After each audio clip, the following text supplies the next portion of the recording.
Number one.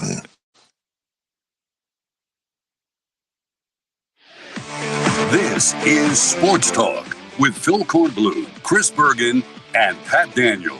Sports Talk is heard across the state on radio affiliates of the Sports Talk Media Network and is streaming live on SportsTalkSC.com, as well as Twitter, Facebook, and YouTube. The South Carolina Education Lottery lucky number to call in is 888-898-2525. That's 888-898-2525. Now, here are Phil, Chris, and Pat with tonight's edition of Sports Talk. All right, welcome in, everybody. Sports Talk on a Thursday night. Great to have you with us. Phil Kornbluh and Pat Daniel here in Columbia. And Chris Bergen from the Bergie Palace in Sardis. Our phone number, 888-898-2525. So, talking season officially over for Shane Beamer. Third major press conference in as many weeks, going back to SEC Media Day, and then the golf outing last week, and today Media Day over at USC. They did a great job. They brought every player. They said 120 players would be available. Offense, defense.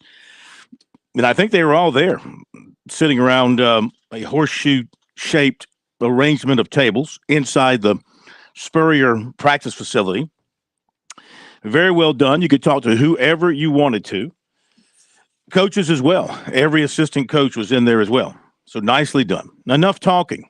If you're the Gamecocks, enough talking. It's time to get to work and see what you're all about. See what you're all about. And they feel like 3 years in now, they've got the talent. They've got their culture in place. Love the coaching staff. Talking about Beamer. Loves the coaching staff. They are pretty healthy going into camp. Jalen Nichols, I guess, is about the only player of note who will not be able to go at all when camp begins. There'll be some others who can go, but they'll go a little lighter at the beginning because they're coming off of surgeries. Yeah. So things look good. Things look good. Very optimistic. The Gamecocks are very, very optimistic. Beamer said he's very happy. Took a little shot at. Well, take your guess who he took a shot at. So he's very, very happy that the Gamecocks are in the SEC. The teams in the SEC and the two that are coming in, they're like, the kid who's snug and tucked in his bed. He's got nothing to worry about. They got a great TV deal. They're making tons of money. They're happy. They're happy with where they are right now with their soon-to-be 16 teams. So they feel very, very pleased about that situation. While he said others, are out there trying to find a place to go, perhaps. Some, as he put it, publicly and others privately. More on that coming up. Tomorrow, talking season will end at Clemson. Dabo Swinney will talk with the media in the afternoon. Then he'll send his team out for their first practice. We'll be there for that. And you can hear that on our website, SportsTalkSC.com, just like you can hear Beamer from earlier today. I had a chance to talk to Nick Harbor for the first time in person, and impressive young man. Can't wait to see what he looks like in pads and a uniform and running out there and putting that phenomenal athletic ability to work and that speed to work and that size to work. He should be trouble. He should be trouble for most secondary, I would say. He's just got to learn the position. He's got to make the transition from tight end, defensive end to wide receiver, which he talks about. We'll have that for you tonight as well. Beamer and Harbor and Mike Morgan at 7:05. We'll have that for you. Recruiting, critical. What's today? Thursday. So tomorrow, critical, I say 48 hours. Critical 48 hours for South Carolina could be a bonanza for the Gamecocks. Two players announcing tomorrow.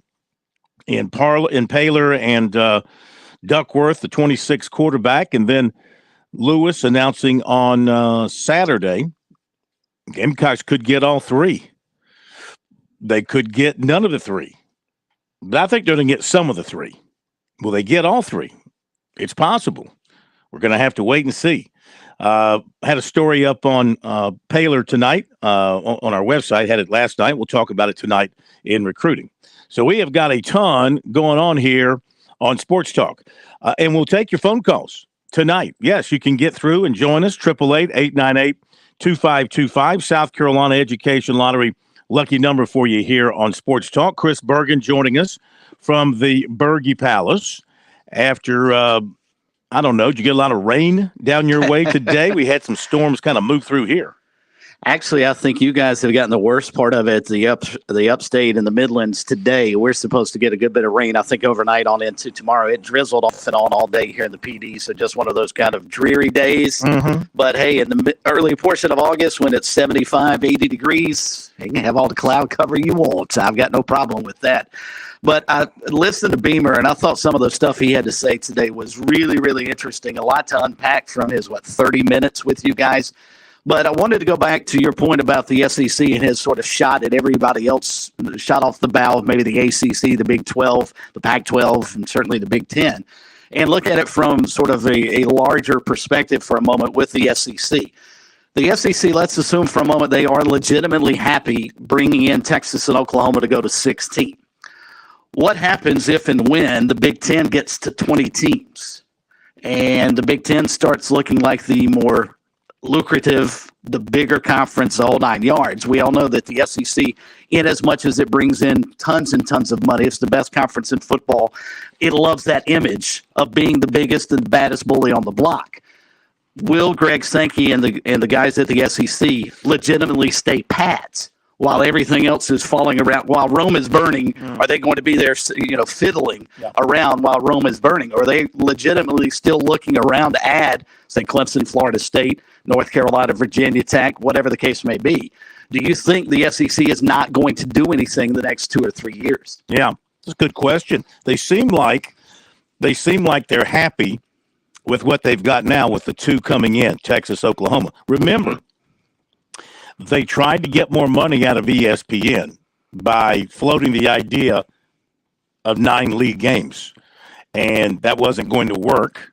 And ESPN wasn't going to fork up another dollar from the deal they've already got. So, which brings me to my I told you so moment tonight. Are you ready for my next I told you so moment tonight? I hate to do this because people think when you tell people I told you so, they think you're braggadocious, you're cocky, and I'm pretty much all that. I don't disagree. But, I mean, I've been saying for years, how many years have I been saying eventually the money's going to run out from ESPN and other providers? And we're starting to come to that point. Did you know, I read this last night, for the first time ever, Fox Sports 1, what's FX1, Fox Sports 1? FS1. Has surpassed ESPN. That. I was stunned when I saw that. Subscribers, yeah. So, and seriously, to be honest with you, and I know we pile on ESPN at every opportunity because they pretty much deserve it, in my opinion. But you turn on their programming at night now, and it's just absolute garbage. It's just absolute garbage. I mean, unless you're into roller skating and flinging golf balls and throwing knives, they've kind of gone back to their days of the tractor pull, But anyway, that's a story for a summertime when things are slow. These TV outlets are not going to be forking over the kind of money they have in the past because they're having their own difficulties, which means you head coaches, you better cash in while you can, right? Because these contracts are going to start backing up a little bit, I think, unless the schools make up for it in some other way, like, NIL for coaches or, fans giving the money and whatever revenue stream you can come up with. But I think as time goes on here, and we're starting to see it, as time goes on, these dollars coming in from places like ESPN and even, Fox doesn't have an unlimited supply of money, and NBC and certainly ABC doesn't, because ABC's having the issue with ESPN right now. So, I think the SEC is sitting tight. Now we've got, of course, news this afternoon that the Big Ten is now aggressively moving forward with negotiating with two teams from the Pac, I hesitate to call the number, Pac-12, Pac-10, Pac-9. Whatever that conference is now, whatever's yes. left. Yeah. Oregon and Washington, yes. Correct. And then will the Big 12 strike? And then you've got the ACC, of course, the ACC's kind of out there on an island by itself now. Can they hold it together and stand put? Do they attempt to bring in others to expand themselves? Are they going to lose? Is Clemson secretly, silently, behind the scenes, unlike Florida State, which is, they used to be called, some used to call them, especially Florida fans like Kevin Cohen, used to call them the criminals. I'm calling them University. Yeah, I'm calling them the cry wolfenals because they continually cry about where they are in the ACC, and they actually got something done by forcing their hand with this new arrangement of money distribution going to the teams that do the best in the postseason, which they think they must be at the point where they think they're going to make a playoff run or something with this year's team, and thus be in a position to make more money than the rest. But they continue to cry wolf about leaving the ACC, and they haven't done anything yet. Does anybody want Florida State? Well, the SEC is not going to take them right now, and obviously the Big Ten has no interest in looking at ACC teams, so that leaves Clemson out as well. But is Clemson behind the scenes in Clemson's way, because Clemson likes to work behind the curtain, I believe, the way their president is and the way their AD is and their board of trustees has been always well, I won't say always, but I would say in the last 10, 15 years, pretty rock solid in not saying anything beyond the chairman speaking on behalf of the board, and he's not saying anything. But, these moves normally happen quietly. Nobody knew Oklahoma and Texas were going to move until it happened. Southern Cal, UCLA, too. Nobody knew that was going to happen until it broke. Yeah, so, where there seems to be smoke and noise, there's usually no action. So we'll see what happens here. And Pete Thamel sent out an interesting tweet late this afternoon as well from ESPN, and it's a question that everybody has to be asking in the back of their mind. According to him, and he's talked to sources that say any potential changes in the Big Ten are not expected to impact Notre Dame's view on independence. All right, fine, right now. But in your mind, Phil, how much longer can Notre Dame stay out there and swim on an island by itself? I get it. They've got pretty much the perfect storm right now. They can put all their other sports in the ACC and get football on the TV deal all by itself. Yeah. But don't you think sooner or later people are going to look at Notre Dame and think, look, if you're not in a conference for football, you can't play with the big boys anymore? Not as long as they have a playoff arrangement that allows Notre Dame to get in. Fair enough. Now, when you have a playoff arrangement that says we're only taking conference champions, then they'll have to get in the conference, or conference champions and then, at-larges from the conference. Right. In other words, killing off independence. So until that's put into the bylaws of a playoff, Notre Dame can say, the heck with you, man. We'll have our own television network. Like you mentioned, they're going to be enhancing that apparently with somebody. I imagine NBC is going to be upping the deal for them. And they get to keep all the money. They don't have to share that money with anybody, And that's totally, when you think about the big picture of college athletics and all that I keep harping about, I mean, that's totally unfair. That's like the Dallas Cowboys keeping all the money from Fox and the rest of the NFL splitting up CBS. Well, if you allowed the Dallas Cowboys not to necessarily play in the NFC East, they could schedule all the games they want with anybody in the NFL, and they had an opportunity, even without winning a division, to qualify as a wild card to get into the playoffs. I'm sure the Cowboys would be more than happy to do that I agree. And take all the revenue from their games. I certainly agree. Why wouldn't you?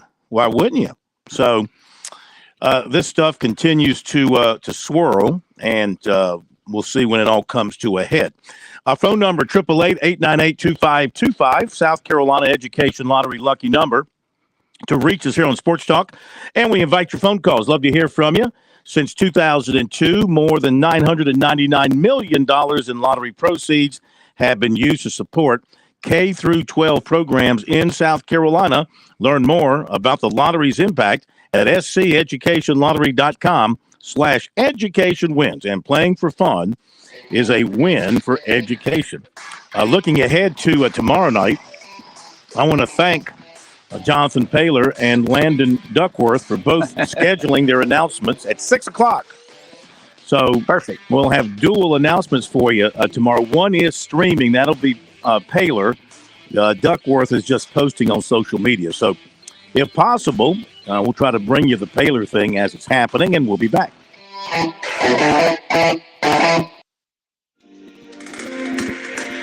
Dumpster Plus is your solution to a more cost-effective and professional work site. Dumpster Plus provides a roll-off dumpster and porta-john in one. Give them a call at 803-500-5094 and ask them about 2 services for the price of one. It's 1 call, 1 delivery, 2 services. Locally owned and operated in Columbia, and that means you'll talk to a real live local person, ready to get what you need with a 24-hour turnaround guaranteed. Whether your worksite is residential or commercial, big or small, near or far, you'll save money with Dumpster Plus. Waste management solutions never look so good. Call Dumpster Plus at 803-500-5094. That's 803-500-5094 for Dumpster Plus.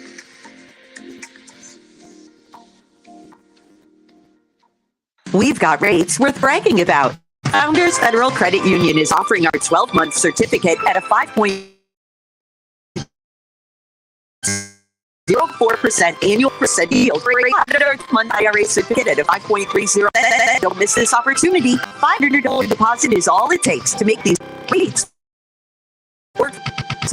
2023. Learn more at foundersfcu.com/dividend-rates. Terms, conditions, and restrictions apply. Membership qualification required. Federally insured by NCUA.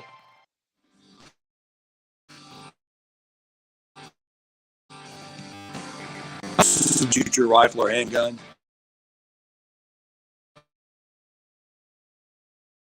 Did you know that in Harrisburg County?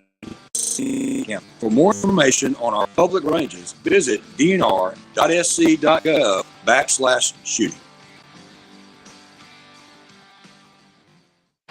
It all builds up to this at Darlington Raceway. If you're going to kick off the playoffs, why not do it big? Green flag is up. Like Labor Day weekend big. That's how you make a move. And around goes Truex. Like Southern 500 big.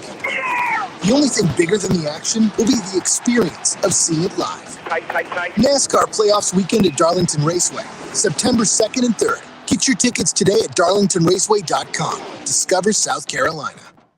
If you're looking to stay hydrated this summer, turn toward a southern favorite, sweet South Carolina watermelons. One slice is equivalent to a glass of water and is just as effective as sports drinks for hydration. If you don't believe us, you can ask the Palmetto State's top football teams. The SC Watermelon Association will be serving up slices after summer practice to keep our teams fueled and hydrated. Visit scwatermelon.org for all the details and look for ripe South Carolina watermelons in your hometown.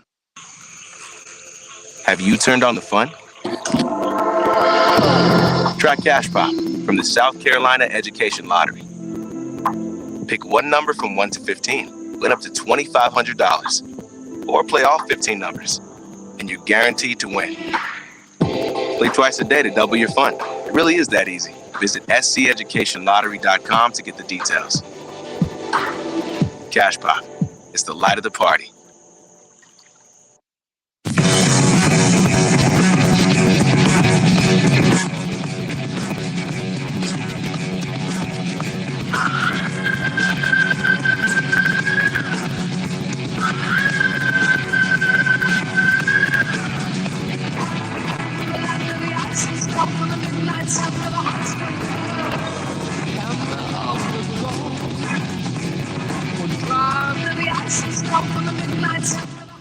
All right, welcome back in, everybody. One note from Shane Beamer's presser today, and we also talked to the player, Jalen Nichols.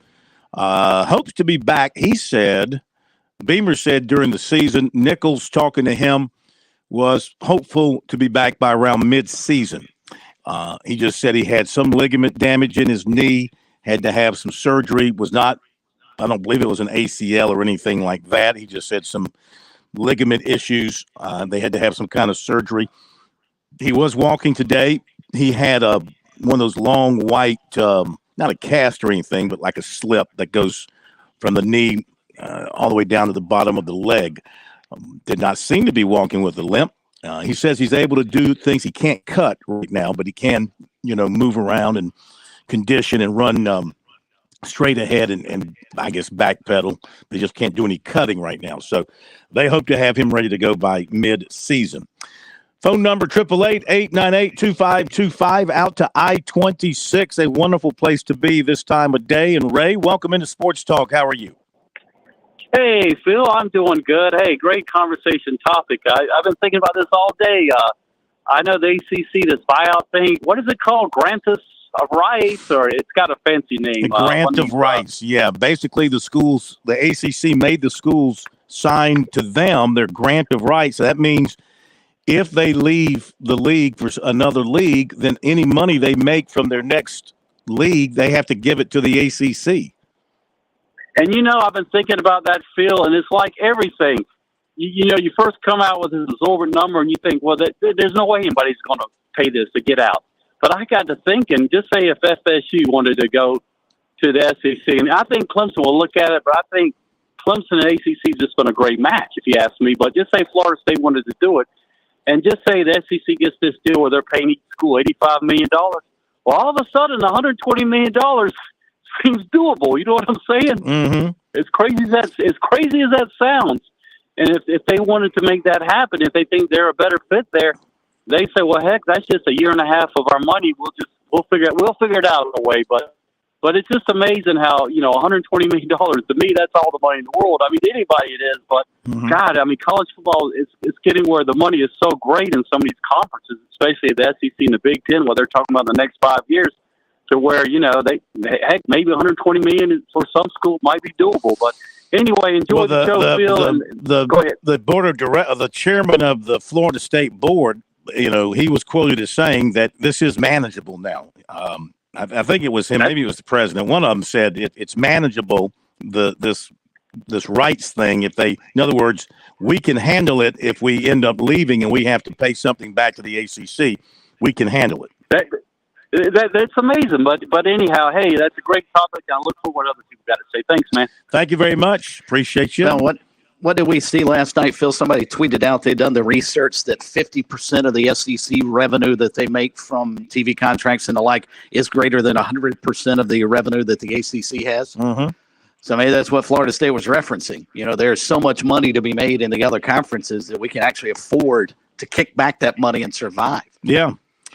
That is how they're looking at it, and that's why they're throwing the threat out there. Thank you for the phone call. Let's go to Gamecock Larry in Swansea before we hit the bottom of the hour. Gamecock Larry, welcome in. How are you tonight, sir? I ain't done too good. I had a bad day, but I just got a couple of things I want to say.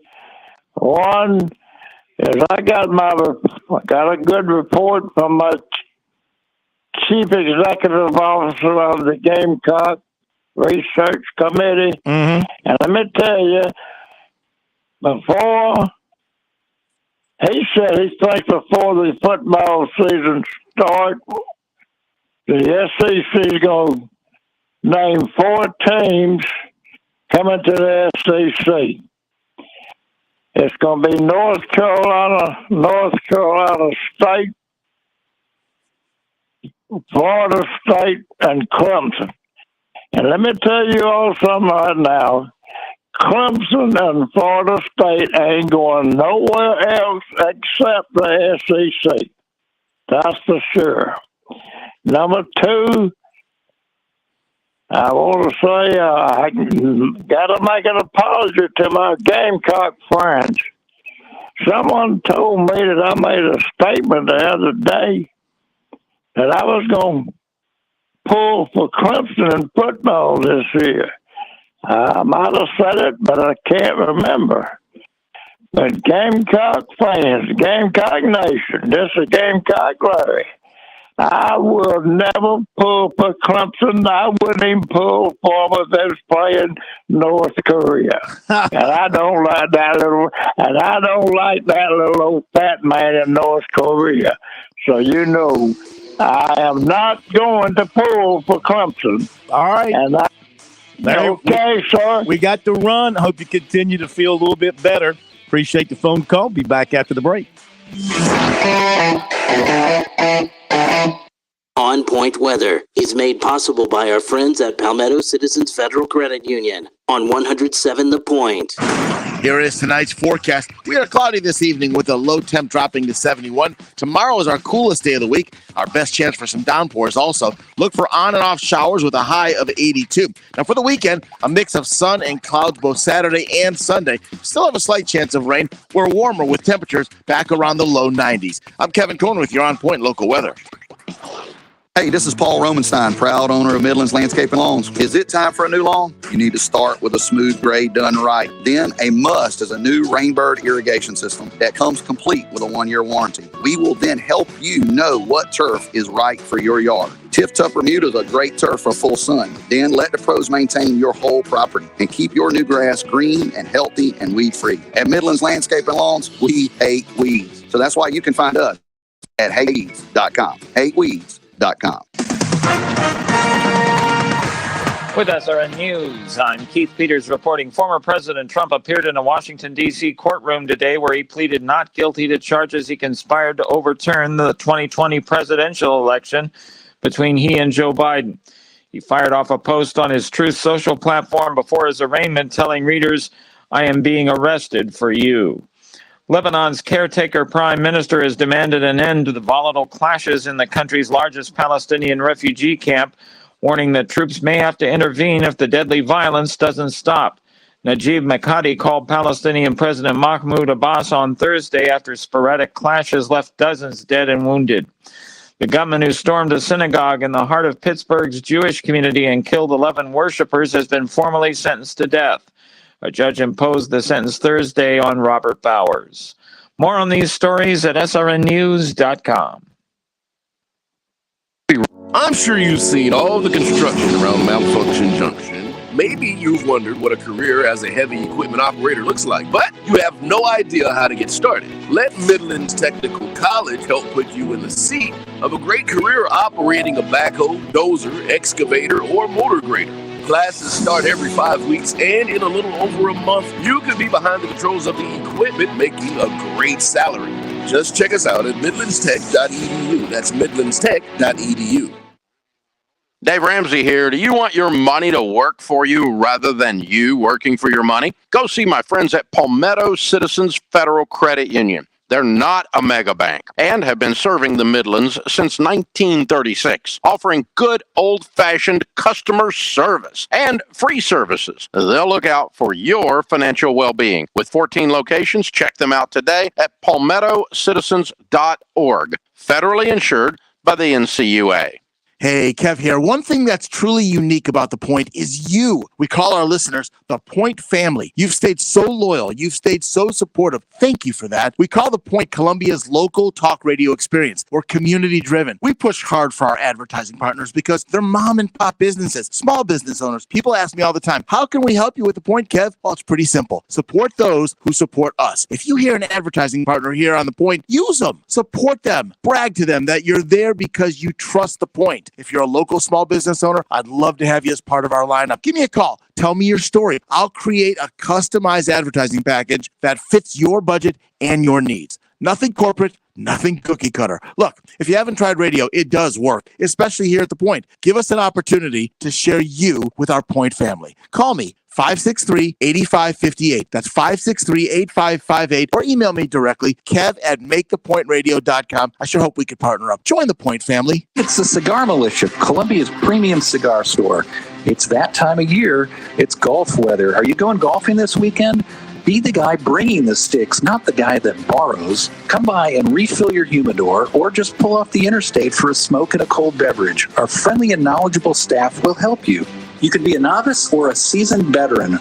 Our friendly staff will walk you through the humidor and answer your questions. We're at 1410 Colonial Life Boulevard, next to the Melting Pot. It's not quite football season yet. The vaccines are here. It's time for you to help Columbia Animal Service to clear the shelters. For the entire month of August, adoptions are absolutely free. You can't beat that. Bring home a pooch or a kitty at no cost.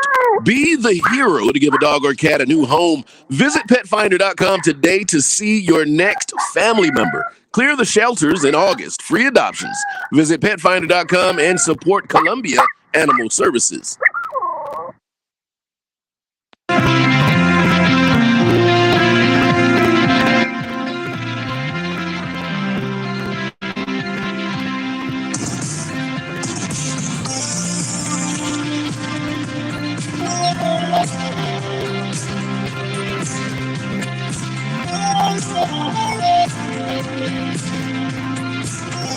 All right. I know you Clemson fans, it's a big day for you. It's a big day for you.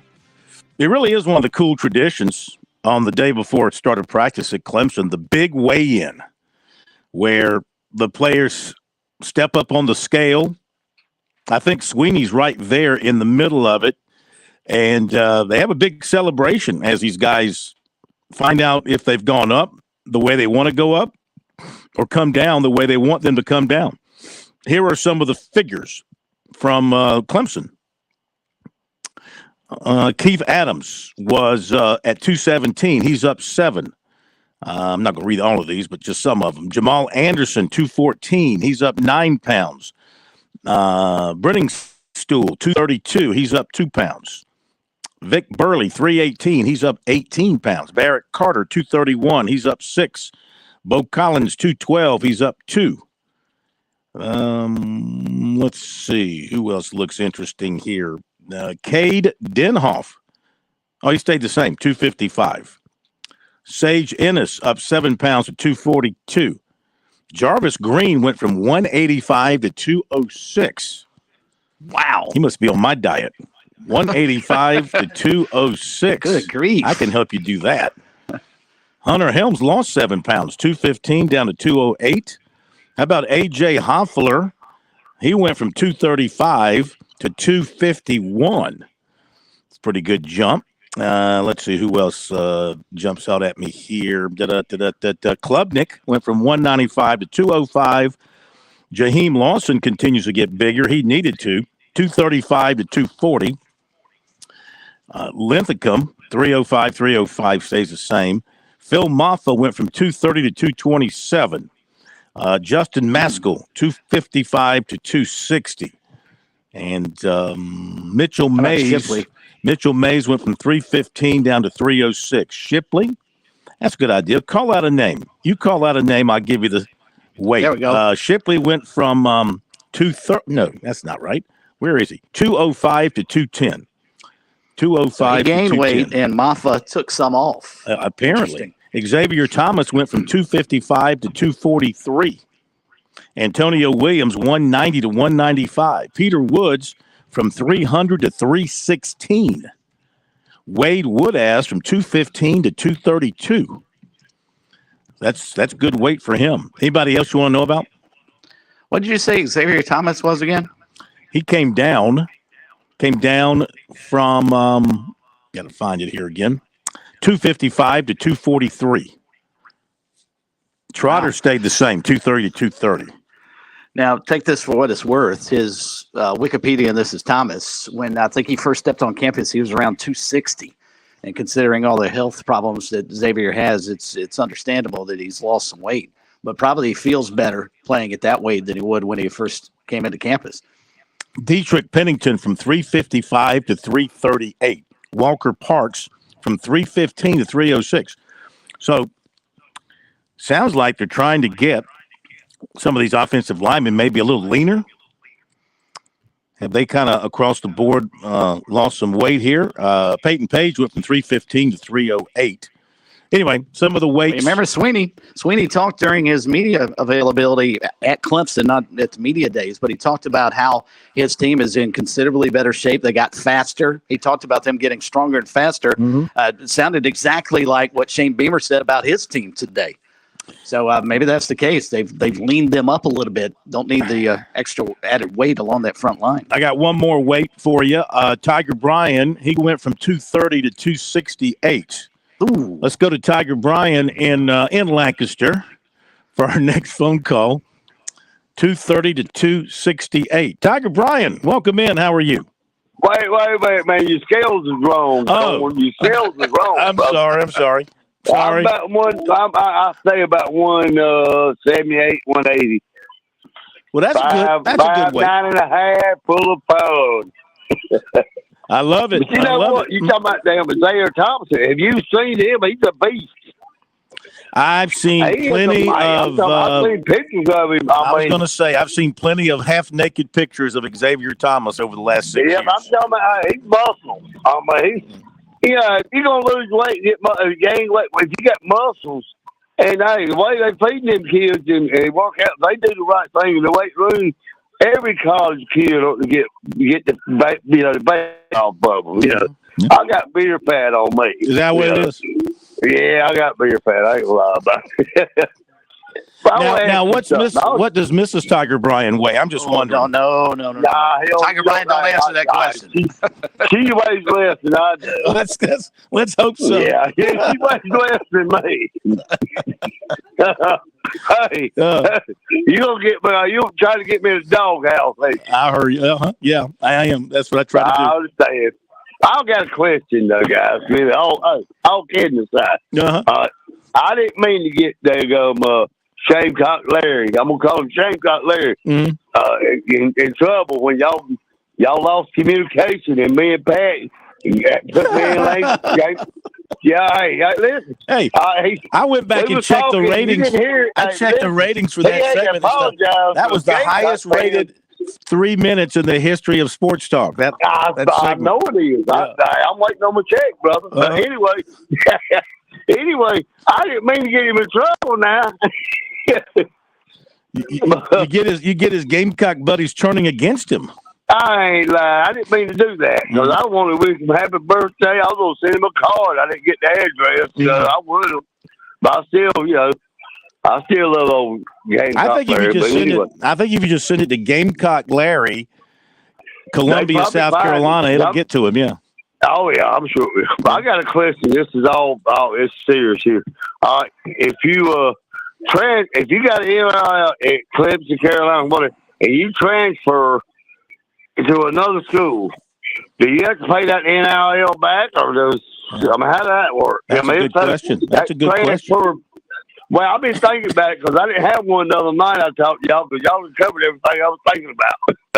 That's a good question. Obviously it doesn't transfer with you. It all depends on what the contract says, Chris. I would imagine in contracts, the people who are given the money want some protection, don't you think? I would think so. If it's a local company, let's assume from what you're doing appearances at a local car dealer, I would imagine that wouldn't transfer with you if you left the state. If it's sort of a national deal, that might stay with you because you're still the same person. You're just playing at another school. But let's say you're at Clemson, one of the more high-profile Power 5 teams, and you realize you're maybe not getting as much playing time, and you want to drop down and go play it, just to pick Newberry out of the mix, drop to D2. My guess is you would probably lose that national brand because you're not going to be seen as much nationally as you would playing at a place like Clemson. But like you said, that's a really good question, Tiger Bryan, that I'm not real sure the answer for. All right, well, I got one more question for y'all. Yeah. Y'all think, I'm like Gamecock Larry. Clemson, if they leave the ACC, they go into the SEC just because the area we play in, they play it, you know what I mean? They not going no Big 10, Big 12. I don't care what kind of money. So, ain't the SEC the biggest money maker in the college football? No, the Big 10 is now with their new contracts. Well, I'm just saying. Do you think? Well, what do you think? Me as a Clemson fan, I'd be snubbed about that. I'd say, heck no, I don't want to cuss. That's right. Yeah, they need to go to SEC if they're gonna get. We done beat the big dogs in the SEC, Alabama in national championship. Everybody dogs me down. Y'all played that baby ball in the ACC. Yeah, but they don't want to hear me when I say we beat the SEC. That's who we have to beat for the national championship. Why would you not want to be Clemson? Why would you want to be in the SEC so you can dominate it in time? You know what I mean? Well, they ain't going to dominate the SEC. If they come into the SEC, I'm not saying I know. They'll be competitive, but they're not going to dominate. We'll do, boys. We'll do better than South Carolina ain't never won in the SEC national. South Carolina ain't never won a football SEC championship. Well, ACC championship, and they ain't gonna. The major difference is in 1992 when South Carolina entered the SEC, they were nowhere near ready to play at the SEC level. They just weren't. They were so far behind the top programs in so many different categories. And they still haven't caught up, and it's been 40 years. They 30 years. 92, 30 years. But they are making up some ground. They have surpassed, I think, some SEC teams. They're kind of in the middle at this point, but they're not at the level of Alabama, Georgia, where Florida normally is, where Tennessee is now. Though they had a moment there in 2010, 2011, 2012 when they were right up with those guys. Clemson would enter on an even par right now with Alabama, with Georgia, with Tennessee. But, would they maintain that? Would the SEC enhance Clemson? Would Clemson take a beating and slip back some, as they went through an SEC schedule week in and week out? And they played in the different venues you have to play in around the SEC. But they would come in better prepared to deal with the SEC than South Carolina was back when they entered 30 years ago. Well, I'm going to tell you, South Carolina, as long as they in the SEC, they'll never win a national championship. I don't see it. You sound like Paul Feinbaum. No, when South Carolina entered the league 30 years ago, he said that school will never contribute anything to the SEC. Never contribute anything to the SEC. He just trashed South Carolina. No, I'm not trashing them. I'm just saying they got chicken curves. I'm sorry. They'll always be our little brother in the state of South Carolina, no matter what conference they play in or what conference we play in. Well, they're going to be our little brother. All right, Tiger Brian.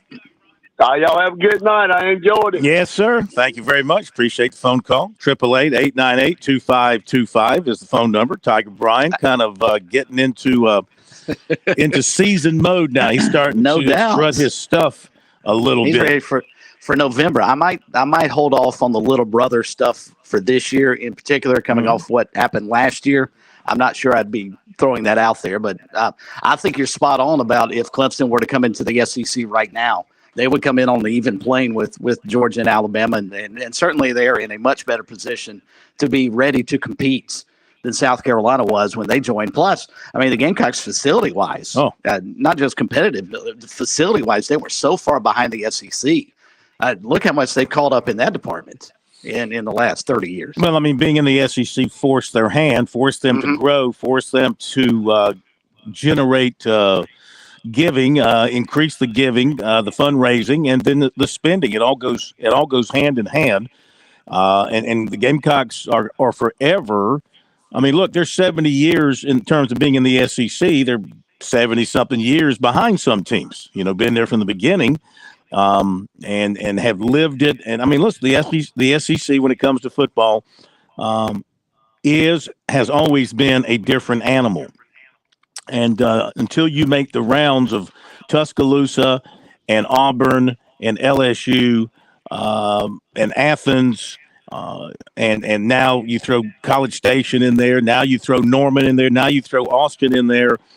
I'm sorry, that's not the same thing as going through Chapel Hill, Raleigh, and Winston-Salem on a regular basis. And Durham, yeah. So, anyway, I think the SEC would welcome Clemson and say, be careful what you wish for. Here is Shane Beamer from this afternoon from his press conference, his final press conference before the start of practice tomorrow morning at 9:20. First 7 periods will be open to the media. So I will be there to dissect, draw plays, write down different coverages and pressures, tell you, how many times the Gamecocks are lined up in a cover two and right, et cetera, et cetera. And here is Coach Beamer. In just a moment, we'll get that to you from his press conference today. It was held over at the Spurrier Indoor Facility in front of a large number of media.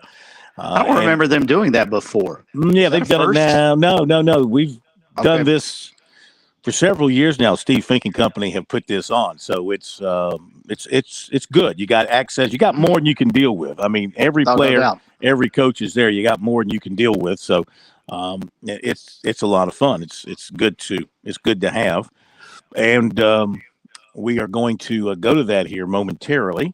As soon as I get the thumbs up. Can I get a thumbs up here? I can't get a thumbs up.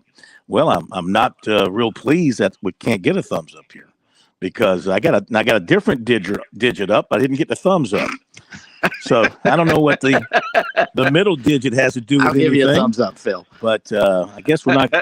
Now we're going to get a little short on time to get to Sir Beamer. We got him now? Are we ready to roll? With Shane Beamer, here we go.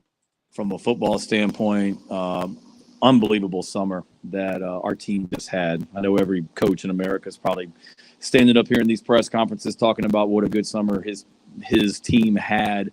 Our guys were remarkable. The way they worked, the work ethic throughout the summer.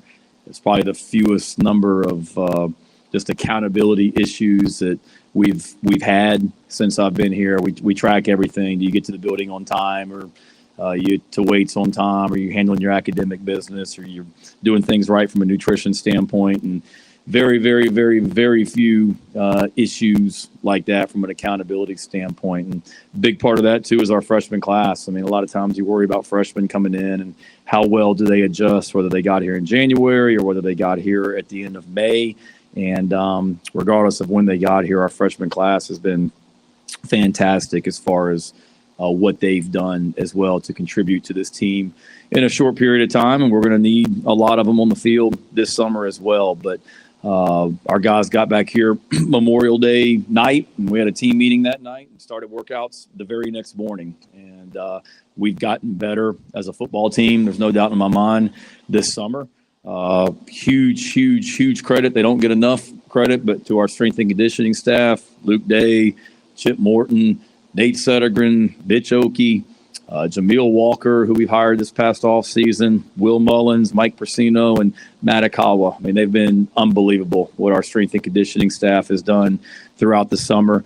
We touched on it briefly, but a big part of the success had this summer, or the gains we've made this summer, is because what we've done from a nutrition standpoint. And it was announced before, but we hired 2 new people to head up that department, and Yemi Rodriguez and Jen Goldstein, and their impact has been profound in a short period of time.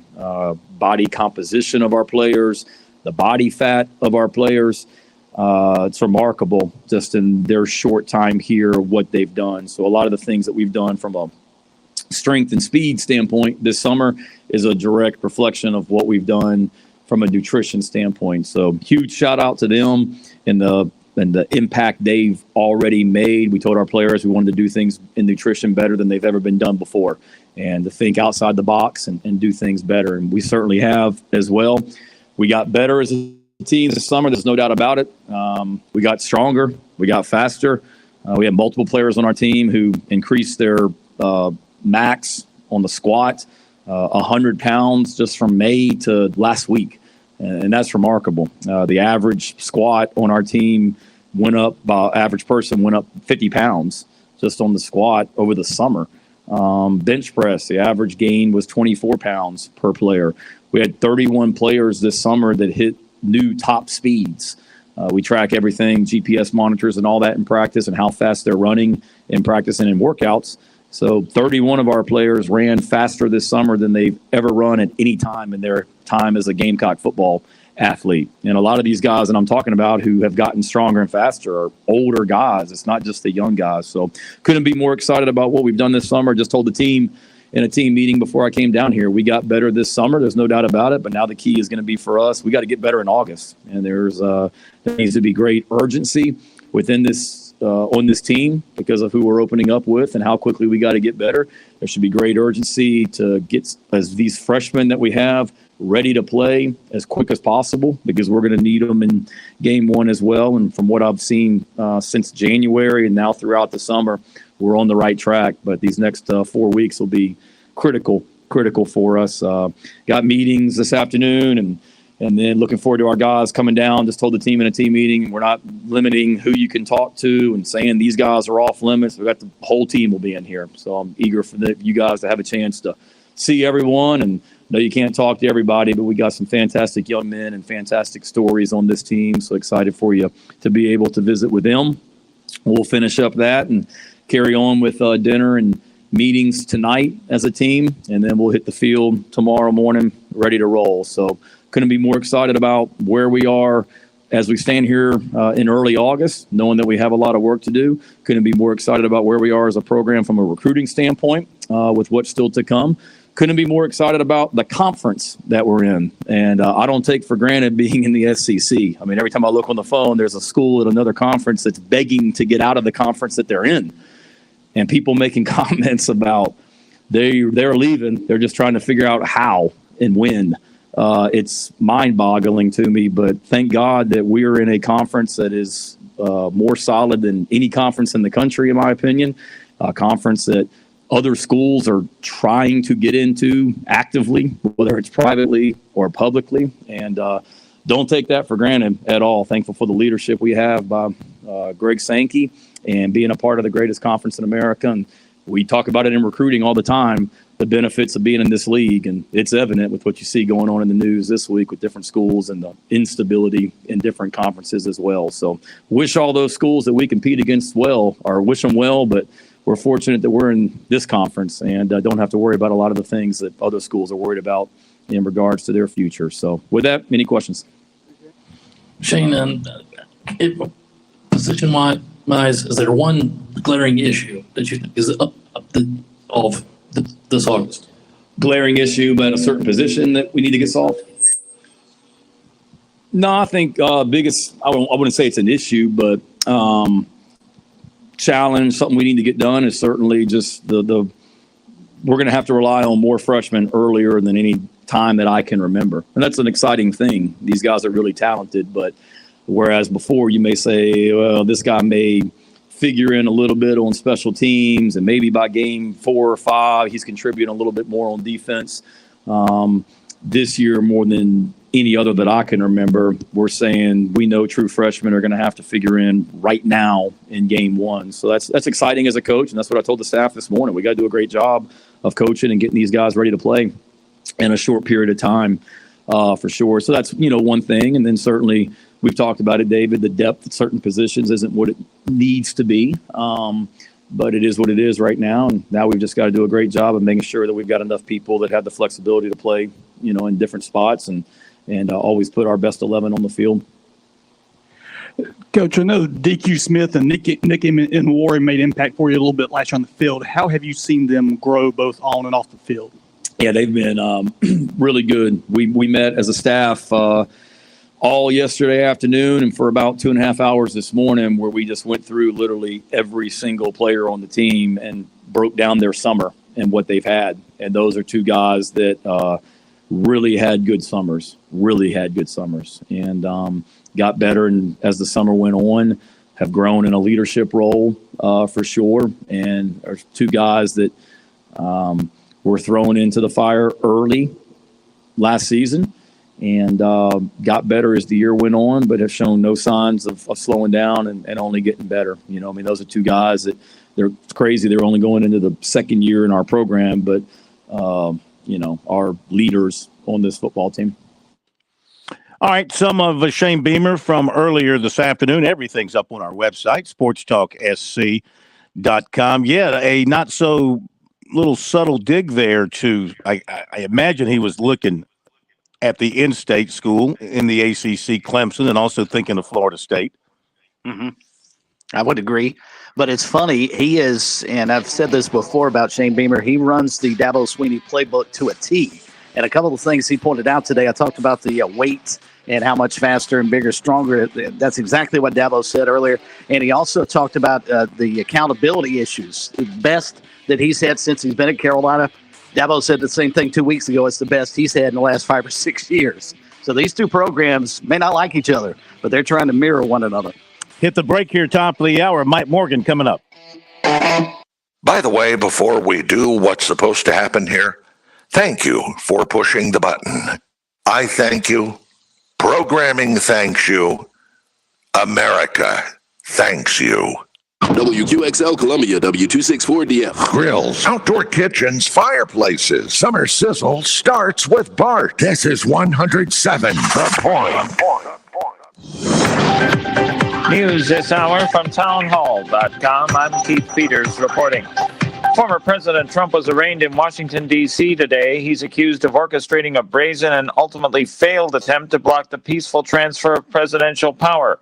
But Trump attorney Alina Habba says this is nothing more than an attempt to hamper Mr. Trump's 2024 quest for re-election. It's about the fact that in the matter of a couple months, we have seen them try and tie up, and me as an attorney have never seen this, tie up one individual who's running a campaign in a campaign, running for office for president, so that he is in court, in depositions, and distracted so that he won't properly run for 2024. Mr. Trump wrote on Truth Social, quote, "I am being arrested for you," unquote.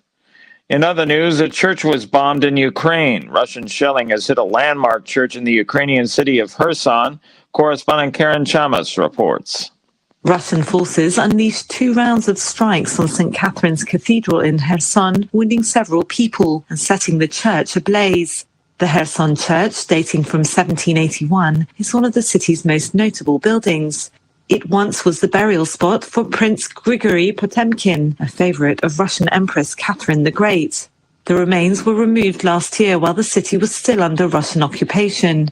Russian forces withdrew from Kherson last November in the face of a Ukrainian counteroffensive. I'm Karen Chamas. The U.S. military is considering putting armed personnel on commercial ships traveling through the Strait of Hormuz in what would be an unheard-of action aimed at stopping Iran from seizing and harassing civilian vessels.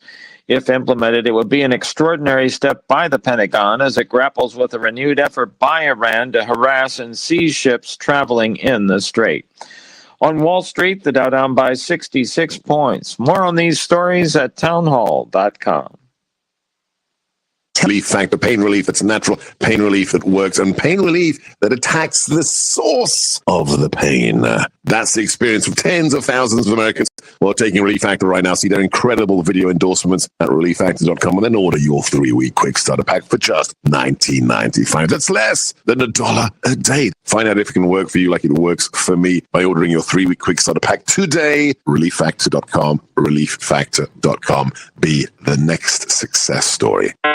Attention, your money is now controlled by the U.S. government. Picture a world where your every purchase is monitored, tracked, and controlled by those in power to suppress the freedoms of those they see fit. My name is Jason Hansen. I've become very focused on the impending rollout of the central bank digital currency. I've partnered with Advantage Gold to offer you a solution. Claim your free gold protection kit from Advantage Gold. Call 800-900-8000. That's 800-900-8000. Advantage Gold is not an investment advisor or a tax advisor. People have been gathering at a square in central Niamey, the capital of Niger, to show their support for last week's military coup. On Independence Day in Independence Square, a sizable crowd has shown up to denounce the sanctions imposed on Niger by ECOWAS. They're almost all young men. There are anti-French slogans and a few Russian flags. Despite this show of support for the men who overthrew the president, many in Niger are against the coup. There is a view that it was a move by senior soldiers who are at risk of being replaced and losing their power. But now, as they seek to justify their actions, anti-French sentiment is being whipped up. Carbon copy of a Faso, where the coup leaders then strengthened ties with Russia. BBC correspondent Will Ross reporting. At least 14 people have been stabbed in South Korea at a shopping mall. Authorities have arrested a 22-year-old suspect at the scene. News and analysis at townhall.com. I'm Keith Peters reporting. On Point Weather is made possible by our friends at Palmetto Citizens Federal Credit Union on 107 The Point. Here is tonight's forecast. We are cloudy this evening with a low temperature dropping to 71. Tomorrow is our coolest day of the week. Our best chance for some off showers with a high of 82. Both Saturday and Sunday. Still some rain with temperature back around the 40s. I'm Kevin Point. WQXL Columbia, W264DF. Grills, outdoor kitchens, fireplaces, summer sizzle starts with Bart. This is 107 The Point. Please press button now. I said to, genius.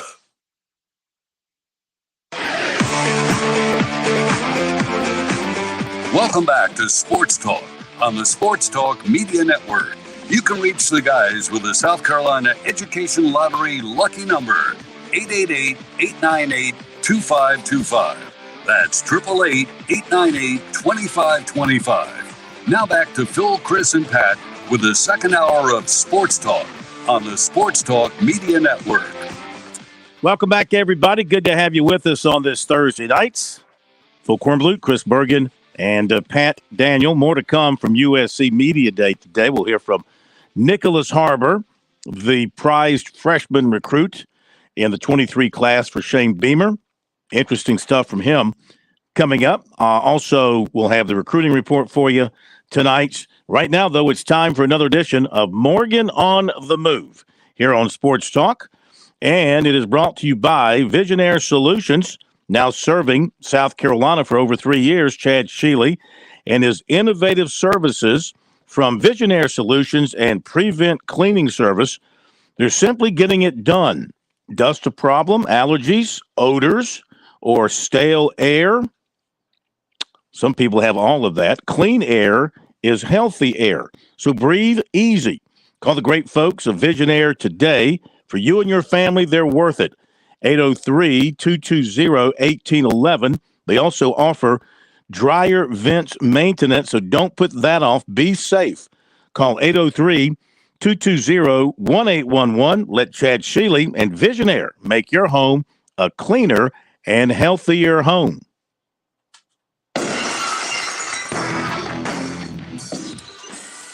That's the sound of Chad Shealy and the folks from Visionaire Solutions breaking into Mike Morgan's home because an alert went out that there was some, shall we say, stale air in the Morgan mansion.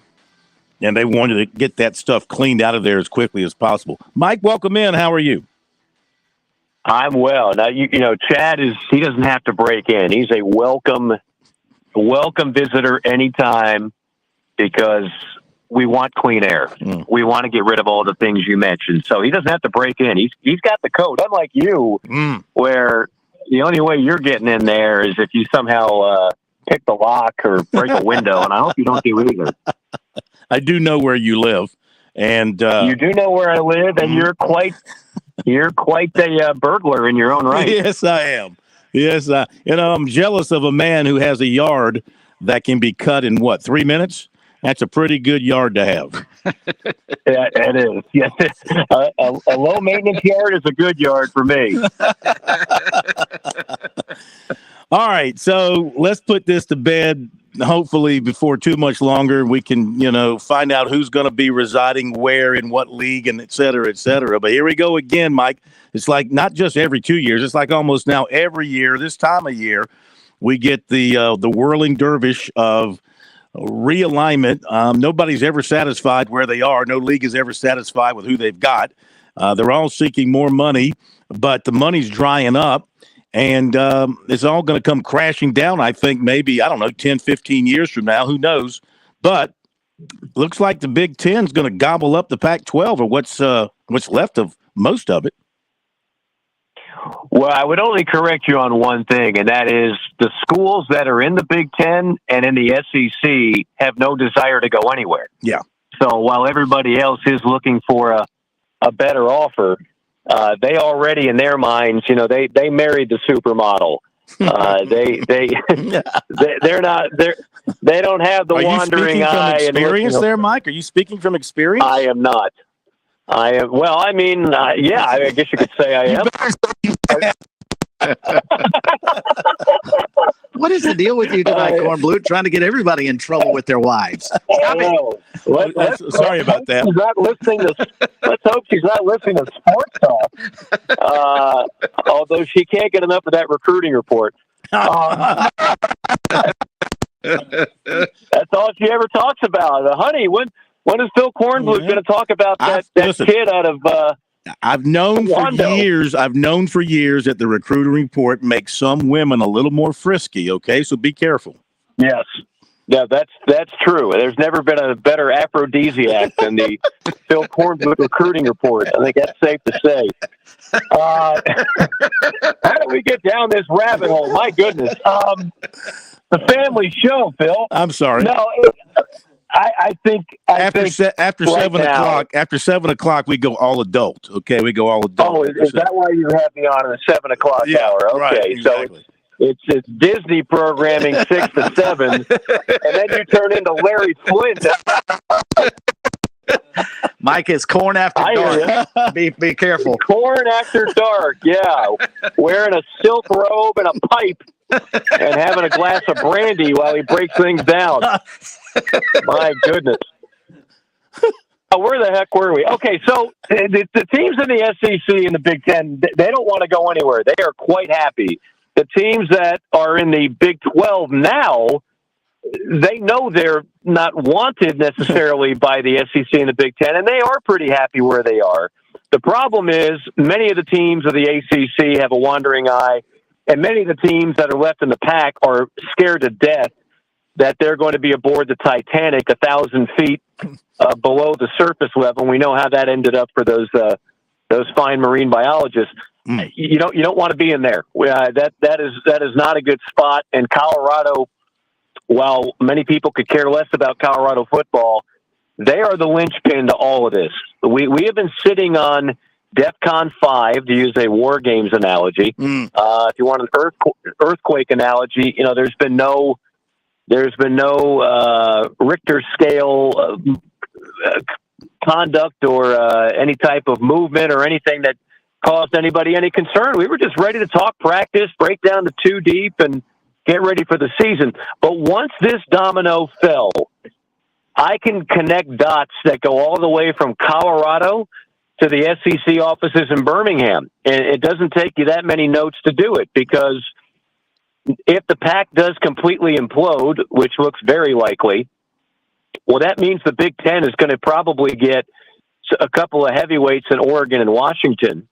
That means the ACC right now, as you know, Florida State is trying to find any way to get a loophole to avoid a $120 million buyout.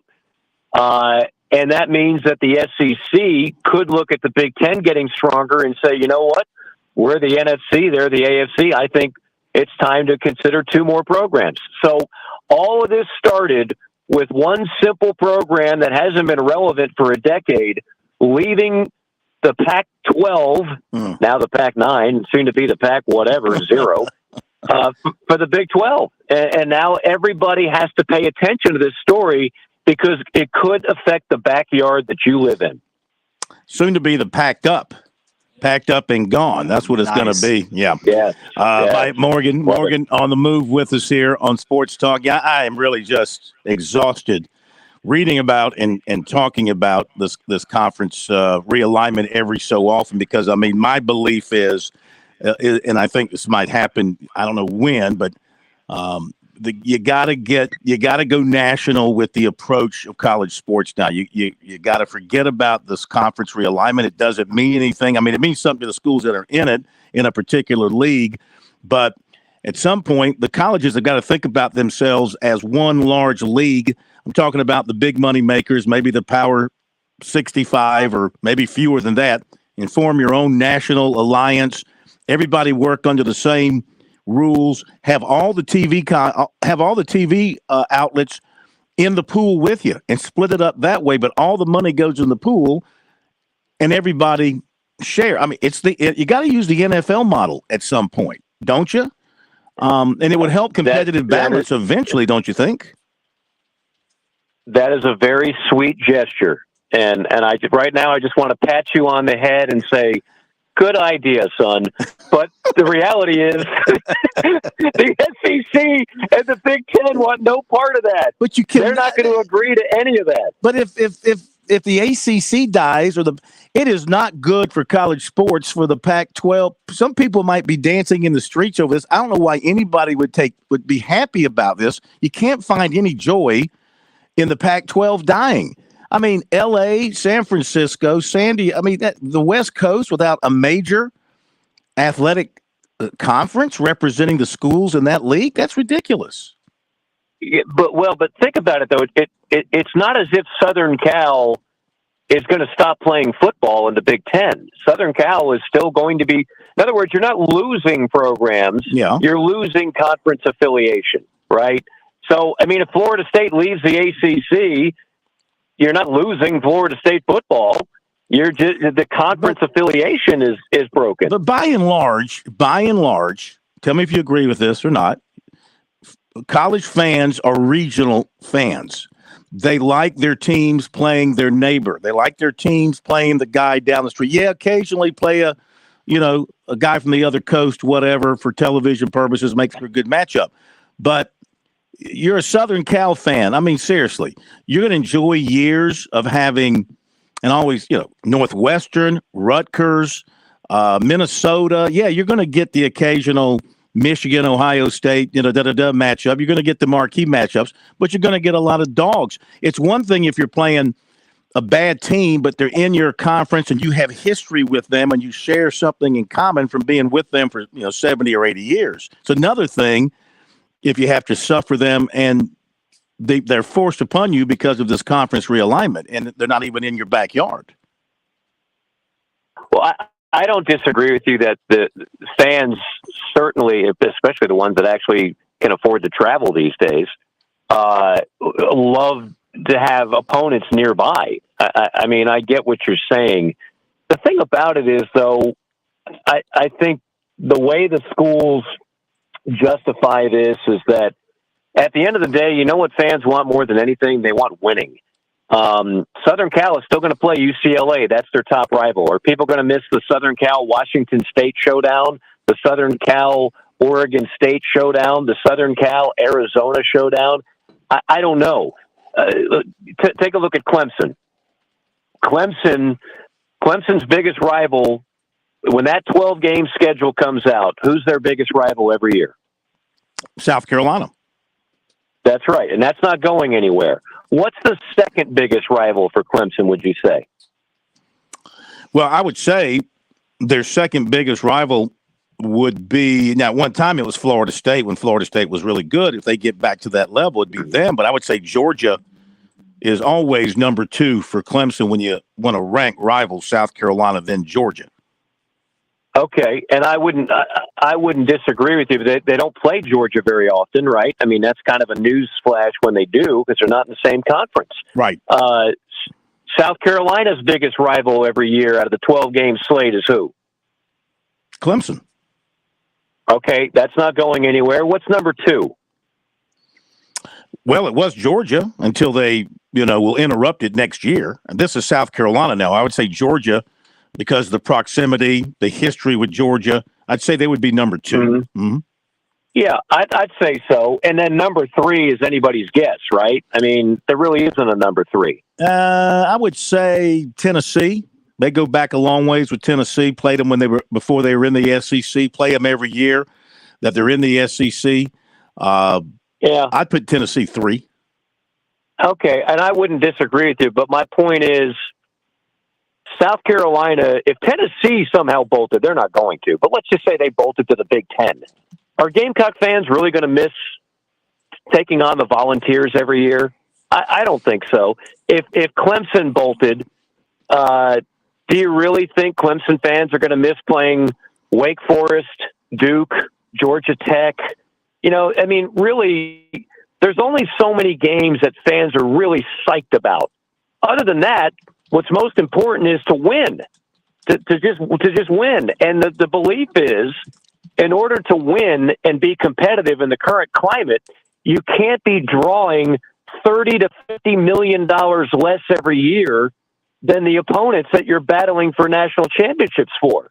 That's the argument here by Florida State, by Southern Cal, by potentially Florida State, is that you want us to contend for national titles when every SEC and Big Ten school is going to be making tens of millions of dollars more every year before a single ticket is sold. And that's not realistic. That's the argument, and that's why they're moving. Mike, sticking with conference realignment, if a chunk of the Pac-12 is rumored to be going to the Big 12 and another chunk of the Pac-12 may be going to the Big 10, a.k.a. those other conferences clearly think those Pac-12 schools have value, why could the Pac-12 not get their own TV deal? It's not like those schools are changing conferences will magically change their location or TV market. A great question, and it's because they've had poor leadership now with back-to-back commissioners. They had their chance years ago to align with either ESPN or Fox on launching a conference network, like the Big Ten Network, like the SEC Network, like the ACC. And instead, Larry Scott said, no, I'm smarter than everybody. I'm going to do it myself, and we're going to have our own network in-house. And it was a disaster. Nobody knows where to find it. Nobody watches it. Nobody cares. Then you have George Kliavkoff, who also had a chance to make a deal with an ESPN or Fox, said, no, I'm gonna play footsies under the table with Silicon Valley.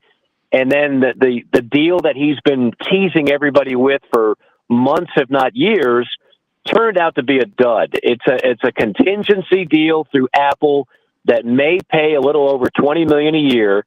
Again, when the SEC and Big Ten schools are going to be making $50, $70 million a year, $100 million a year in due time. And even the Big 12 is $33 million a year. So the Pac schools look at that and they say, you had all this time to keep this league together and come up with a competitive deal, and you failed miserably. So now we're looking to get out, and that's exactly what's happening. Mike Morgan on the move here tonight on Sports Talk, having a good time with Mike talking about money. And Mike, if that's the case, then betting can't be too far behind. And of course, you've seen the stories, I'm sure, about Iowa and Iowa State, and we can even go back into the spring with Alabama baseball. LSU football today, Brian Kelly said that they're going to be proactive and actually put out legitimate injury reports, much like the NFL is required to do week in and week out. So you get to see who's day to day and that type of thing. Is this the next wave of the future to try and cut down on issues with players gambling, perhaps even betting on their own teams? If maybe the injury report is out, does this actually work? Is it necessary in your mind now in college sports? That's a good question. I really haven't thought about it in those terms. I will say this. I think that some of this, quite honestly, has been going on more than maybe we want to think. But the only advantage of having gambling much more kind of user friendly, if you will, it's no longer this underground operation. It's well accepted. It's everywhere. It's done in the open. Is that kind of like the Alabama baseball situation? It's much easier to get caught. If you're going to try to be a college athlete and try to do anything remotely point shaving, inside information, that type of stuff, there's more and more people that it's their job to notice betting irregularities, and I think it's going to be harder and harder to get away with. And unfortunately for the University of Iowa, you had some kids that they still decided they thought they would be smarter than the room, and they got caught.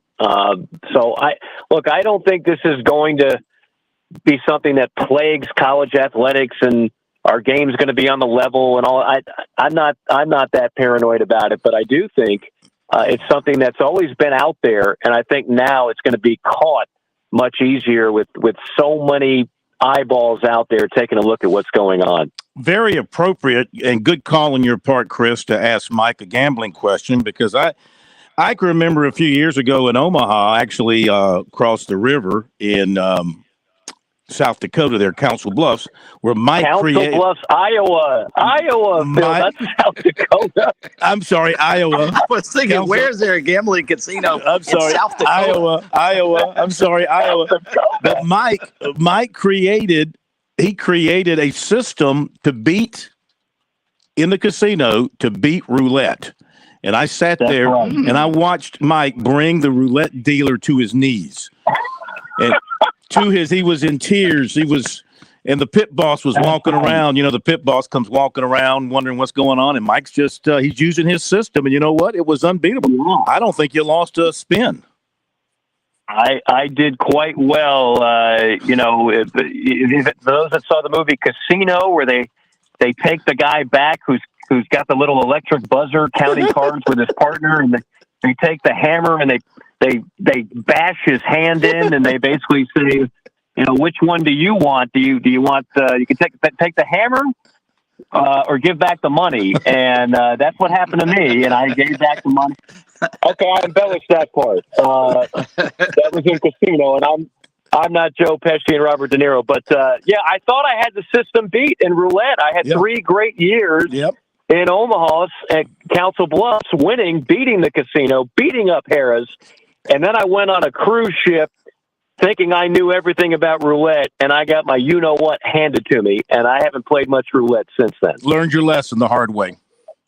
I did. Take your money and run. And I also learned that Council Bluffs is now in South Dakota, not Iowa. Well, it felt like South Dakota. Driving 5 years from now, that story's going to be we were in Alaska. On a cruise in Alaska. On a cruise. With your model wife. With your model wife who listens to the Sports Talk recruiting report and gets a little frisky every night. She can't get enough of it. She can't get enough of it. Huge fan. Which part turns her on the most? Oh, jeez. Okay. It's time to say goodnight, Phil. Is it the transfer portal, John, part, or is it the... I'm listening. I was going to say the transfer portal, John, part, or maybe when I give a top 10. I don't know what it is that makes her work. Mike, we thank you very much. Goodness, I'd like to say the same, but sorry, Mike. Yes. I told you. We'll accept your written apology within the next 24 hours. After 7 o'clock, this becomes adult sports talk. Okay, Kitty. I see that. Kitty before 7, then after 7, it becomes adult. The Bob Guccione of Sports Talk Radio, Phil Kornbluth. Mike, we'll talk to you next week. See you, Mike. All right, take care. Free of charge. Mike Morgan on the move with us here on Sports Talk. Yeah, that kind of got off the rails a little bit. Wow. Tonight's the night we get canceled, huh? That could only be a blessing to some. That could only be a blessing. All right. Thank you, Mike, for your input. That's good stuff. Good insight on, from his standpoint, on things happening with this realignment stuff, which is I'll ask you, Phil, driving me to so much tears. time on realignments. I mean, do you think Brian Kelly and what LSU is doing is going to be the wave of the future? Are we going to start getting legitimate injury reports each week from Shane Beamer and Dabo Swinney and all the coaches in college football now? Well, it'd be nice to. I'm just trying to figure out what that has to do from a gambling standpoint, how that would impact or reduce the threat of gambling by your team, by your players. Let me see if trying to understand that. I mean, if you ask me, the gamblers who know the health of the team are more apt to it's not going to dissuade them from gambling. I mean, they're going to still wager and have more information and influence where they put their money based on the injury report. You know, if Shane Beamer puts out an injury report before the Gamecocks play Georgia, and the injury report says Shane Rattler is out, and O'Donnell Fortune is out, and Mo Kaba is out, and all of a sudden, you know, the line moves from, say, Gamecocks getting 10 to the Gamecocks getting 18, whatever the case might be. Mm-hmm. That's certainly going to influence what the gamblers are doing. Well, and according to the Associated Press, here's what Brian Kelly's thinking behind that is that he wanted to be proactive to the proliferation of legalized sports betting, saying that he believes the specter, using their term, of gamblers hounding football staffs for insider information. He says, I'm not saying that happened. I'm saying that would happen. I think it's better to be proactive in these situations and take away even the temptation to even have that in this building and not be the next school that goes down that path, obviously referencing Iowa and Iowa State and Alabama. Well, I'm just trying to think with South Carolina and Clemson now, when you go on the road with them, South Carolina will give you once the team is on the field, they'll give you dress list. Dressed. Yeah, right. Clemson does not do that any longer. They don't give you a dress list on the road. And one thing Clemson will do is 90 minutes before kickoff for the media, 90 minutes before kickoff, they will tell you who is inactive. So, yeah, they will tell you. They put out an email to the media covering the team, and it will tell you these players are not participating in today's game. They won't tell you why. You know, it could be injury or it could be something else. They won't tell you why, but that's not until 90 minutes before kickoff usually, maybe like an hour before kickoff. So, all right. Well, thank you, Mike Morgan. After the break, we bring you the recruiting report and some Nick Harbor coming up as well. We'll continue after this break.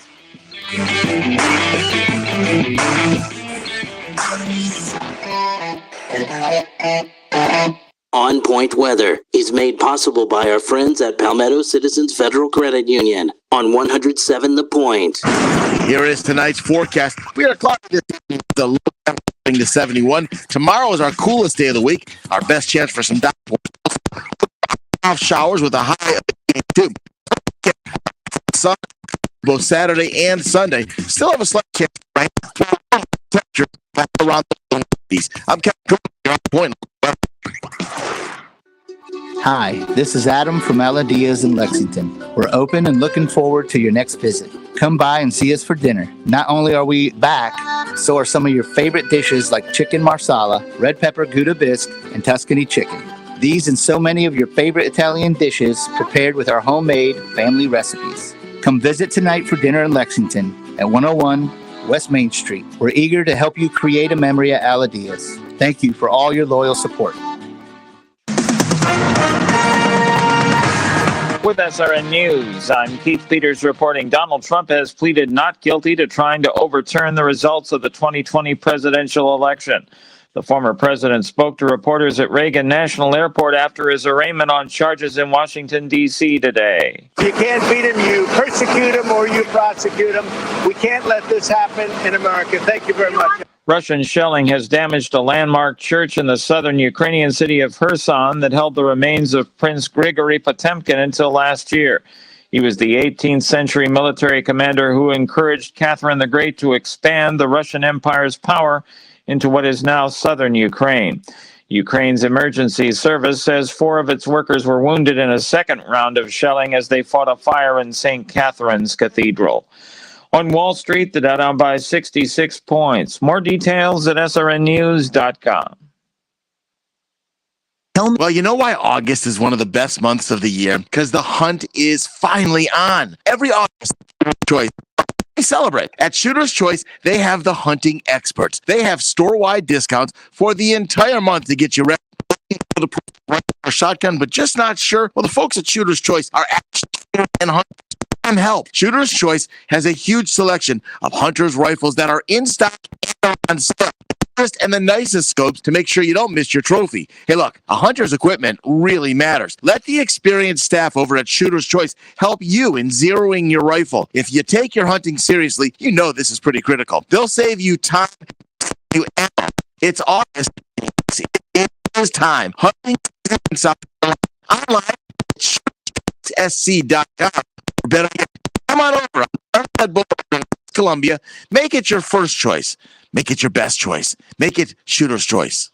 Hi, I'm Chris Neely, Superintendent of the South Carolina Public Charter School District. We're moving Kids First from Monday to Tuesday afternoons at 5:30. Join me and Kev as we talk about how we're putting our kids first in the upcoming school year. Tuesdays at 5:30 right here at 100.7 on The Point. COVID impacted all of us. In the manufactured home industry, prices increased significantly. Manufacturers limited floor plans and cut options. At Lexington Discount Homes, we battled through it, and now things are much better. Homes are much more affordable, and we've got a huge selection. So if you're ready for a beautiful manufactured home, visit Lexington Discount Homes at 1847 Augusta Highway. We'll give you superior customer service from start until the day that you move in. Visit us online at lexingtondiscounthomes.com or give us a call at 951-1900. The pipes burst, you're getting the repairs done. Now it's time for your flooring. Flooring department shines. We don't have a huge multi-million-dollar showroom, but we all buy from the same manufacturers. So why pay more? We're locally 30 years clients in the flooring industry, and we stand by our work. Get tremendous customer service and great pricing with the Flooring Department, 951-3567, or online at theflooringdepartment.com. That's 951-3567 or 951-FLOR, the Flooring Department. Why just talk about something? I just do it. I went online to dominionenergy.com/SC. Signed up to save energy to have these come out of my old refrigerator for free. Oh, and by the way, they paid me $50 to do this. It was easy. They showed up on time, hauled it away. I didn't have to do the thing. Sit and wait for my check. A week later, I got space with an old appliance I wasn't even using. It's that simple. Go to dominionenergy.com/SC today. Hi, I'm Karen Pickard. And I'm Katie Griner. Every Tuesday at 8:30 to 9 a.m., we'll be talking about issues that concern seniors and their families. So join us right here on The Point Radio for the positive points on aging. Brought to you by Lexington.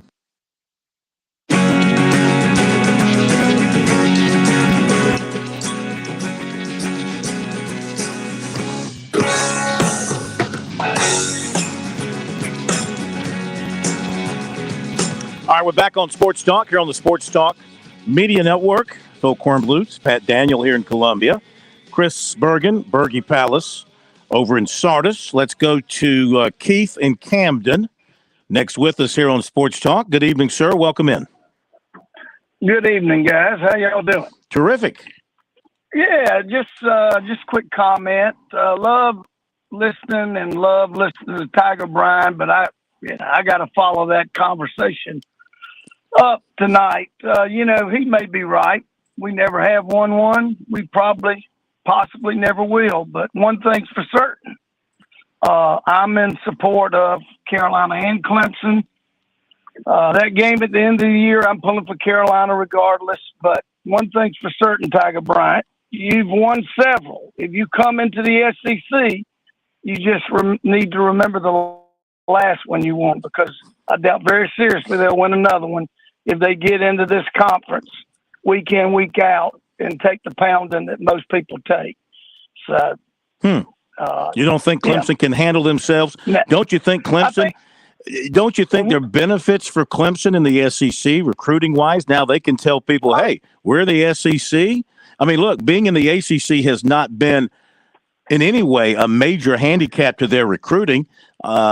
They're still getting high-level talent. Now, I think they're getting hurt maybe on the NIL front, and maybe, kids that they ordinarily would get are going elsewhere for, whatever reason. But I'm guessing that perhaps NIL opportunities are driving kids to certain schools that might otherwise have gone somewhere else because they like that other school, they like the culture, they like the staff.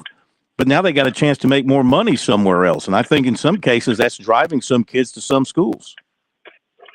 Absolutely. I agree with that. And look, you can't deny what Clemson's accomplished. And they'll do that regardless of which conference they're in. I'm just simply saying week in, week out, you better go ahead and win them while you can, because I don't think that – I'm not saying it's not impossible, but – there's a big difference playing who they play week in, week out, and being pretty healthy by the end of the year versus, LSU, Alabama, boom, back to back. But I could be wrong. But well, when you add Oklahoma and Texas to the mix, and let's just say, just to play devil's advocate here, let's just say Clemson and Florida State join the SEC to take it to 18 after the other two come in taking it to 16. So, look at the teams. If you're Clemson in a 12-game slate, and, if they go to 18, they're going to have to go to 10 league games, I would say. You have to go to 10 league games at least. But for now, go to 9 league games. Yeah, 9 games. They go to 9 league games. 10. They may have to go. Well, they may have to go to 10. But look, if you're Clemson, you're going to be playing a combination out of say 10 league games. You're going to play South Carolina. You're probably going to play Florida State, and then you're going to get a combo of a steady diet of Georgia, Tennessee, Alabama, LSU, A&M. Throw Arkansas in there. Of course, Florida. That's That's 9 of them right there. And I haven't even touched Auburn and Arkansas and the Mississippi schools. And they're all getting, better, stronger, recruiting out of the portal. Clemson will have to recruit out of the portal big time. Dabo has only he mentions that they've gotten players out of the portal. No, they haven't. They've taken a couple of transfer quarterbacks who were not going to play at Clemson. They just were going to be in the quarterback room. He's taken a backup defensive back from Coastal Carolina, who's the brother of a current player. Yeah, he hasn't worked the portal at all. Tried to get an offensive lineman. Before last year, who ended up going to Michigan, and I think he became an All-American or at least Big Ten and was drafted. But they haven't worked the portal at all. They're going to have to. I mean, if they end up in the SEC, they're going to have to play the game the way the SEC teams play it, aren't they? Yeah, well, I would love to see them in it. I think they're, top program in the country. But, just week in, week out, it's going to be tough for anybody that's in that conference to win it. But, Clemson's got a solid program, but playing with the big boys every week, I don't know. So, enjoy the show. Y'all have a good evening. Thank you very much. Well, look, they could be just like Georgia. They could be like Alabama. Those teams year in and year out are right there. They can handle it because they got the talent, number one, and they got the financial support and the fan support, number two, and Clemson has the same thing. I don't think Clemson will – I kind of disagree, Chris. I think Clemson would thrive in the SEC. I think Clemson in the SEC would be South Carolina's worst nightmare.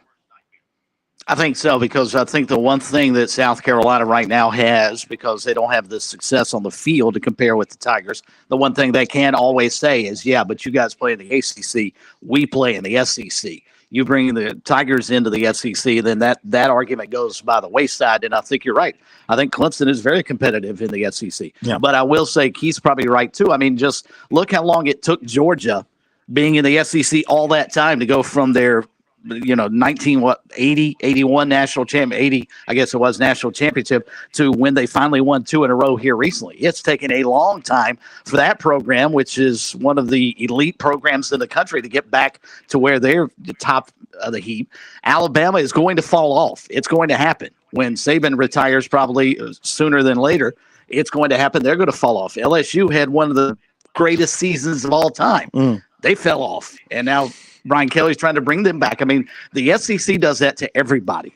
It's just an awfully, awfully difficult league because there are so many good teams in that league, and that's what makes it what it is. And I think Clemson would be very successful. I don't know, though, that Keith is far off about – I'm not sure they would dominate the way they – I believe wholeheartedly they would not dominate the SEC the way they do the ACC. Oh, I agree with that. All right, thank you for the phone call. Let's get to the recruiting report for tonight, shall we? Our recruiting report is brought to you by Seawells. And, well, we've worked hard this week. 4 days are behind us. And, Pat, we all know what tomorrow is. Roast Beef Friday over at Seawells. They will have the carved roasted sirloin of beef along with southern fried chicken and then fried flounder. And then don't forget, this time of year, they have all the local farm fresh veggies, salad bar, and dessert. My recollection is no gravy on the roast beef, right? You don't get the gravy you like. That's right. That's on this week, though. Monday, they had the sliced roast beef with mushroom gravy, but I do not believe they usually have it on Fridays. That's called au jus, right? Au jus. Roast beef au jus. Correct. Yeah. Pat looks a little stunned about that. He's but not good with foreign language. Well, no, tomorrow there's the au jus, but the other has the actual gravy. Yeah. Yeah, and you don't need to add to really good roast beef. You pretty much leave it on its own. It stands alone. And it's cooked rare. Thing I like about it is they don't overcook it. I mean, it's rare, and you can get rarer than rare if you ask the slicer, if you ask the chef back there, hey, just give me the real rare stuff. That's good. Good and juicy. It's 11 till 2 tomorrow, Roast Beef Friday at Seawells. You don't want to miss it. And you got some things coming up now for the fall. You know, a lot of people get married in the fall. I discourage people from, people I know who I'm involved with. I heavily discourage fall weddings because I ain't going to them. Well, I had to go to my daughter's. But I tried to discourage. So there are exceptions to the corn rule. There are. I did my best to discourage it, but to no avail. But there are things coming up in the fall. Maybe you're foolish enough to schedule a wedding in the fall or something else, and you need the best in the catering business. Well, the experts, they are at Seawells. Just give them a call. Drop them a line on their website, seawellscateringsc.com. And the phone number is 803-771-7385. Let them take care of all the planning and the hard work of pulling off your event expertly. And that is what they will do. They will help make your event a memorable experience. All right. So, interesting conversation last night with Jonathan Paylor. Well, first of all, you got tomorrow at 6 o'clock, you got Paylor announcing, and also at 6 o'clock, 2026 quarterback Landon Duckworth of Jackson, Alabama. They will be announcing. Paylor will do it on YouTube from his high school, and Duckworth just plans to post an announcement on social media. South Carolina, of course, heavily involved with both. Paylor's decision between USC, NC State, North Carolina. He told us last night that he's made his decision. He has not informed the schools.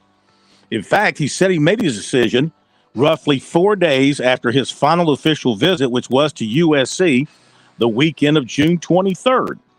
His parents sat down with him. They went over the pros and cons and looked at everything and decided that who he liked is who they liked. And that's who they are going with.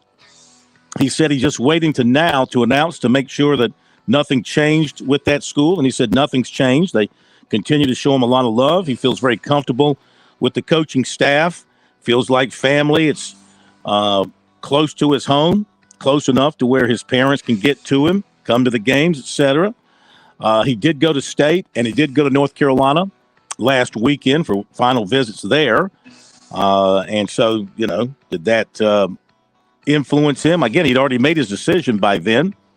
Was that just icing on the cake for one of those schools or just a look-see? He says he talks to Justin Stepp like every other day from South Carolina. So we're going to find out. He is on paper, statistically, he is a dynamic player. He's rushed for over 2,100 yards and 26 touchdowns and has caught 105 passes for over 2,500 yards and 14 touchdowns in his career. 6 o'clock tomorrow, and we're going to try and bring that to you live off the top of the show tomorrow night. So hopefully we can get that to work.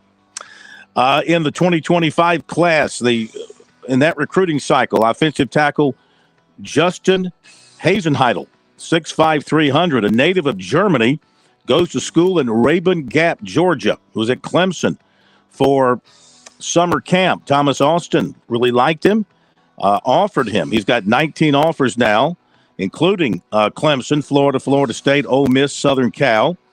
And he really enjoyed his time at Clemson, likes what he's hearing from Coach Austin, and was very excited to get the offer from Clemson. Has the Tigers as one of his top schools right now, and he wants to take an official to Clemson at some point coming up, and he wants to take his mother with him on that tour, on that visit, to give her a look-see at Clemson. Now to the Transfer Portal John report tonight. Transfer Portal John report brought to you by Dumpster Plus. Dumpster Plus provides a roll-off dumpster and a Porta-John all in one neat little package. The phone number, 803-500-5094. Go to our website, SportsTalkSC.com. Click on their digital ad on the right side of the page, on the front page. Take you right to their website, and you can see for yourself one of the architectural marvels of this, the 21st century. Right? We're in the 21st century? We haven't, correct. Not 22nd, 21st. No, 21st. Okay. South Carolina softball coach Beverly Smith. You and I will never see the 22nd century. Just speak for yourself. Pointing that out. Speak for yourself.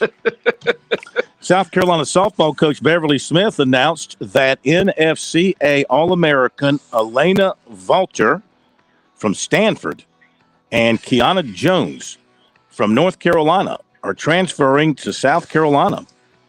I am told this is really, really big in the softball world. They're transferring for the 2024 season. So that's a big boost for them. She did a great job elevating that program last season. Basketball, Malik Ewan has re-entered the transfer portal, John. He hasn't had enough of it. He transferred to South Florida from Ole Miss after playing in 14 games as a freshman at Ole Miss, and now he is leaving South Florida. And there you go with the recruiting report tonight, brought to you by Seawells, and the transfer portal, John, report brought to you by Dumpster Plus. After the break, we'll hear from Nick Harbor, the shall we say, precocious freshman. Oh, nice. I don't know if he's precocious or not, but when you talk about freshmen, you normally say they're precocious. We'll hear from him. His first words at South Carolina as a freshman potential sensation. They certainly hope he'll be a freshman sensation. That's coming up after the break.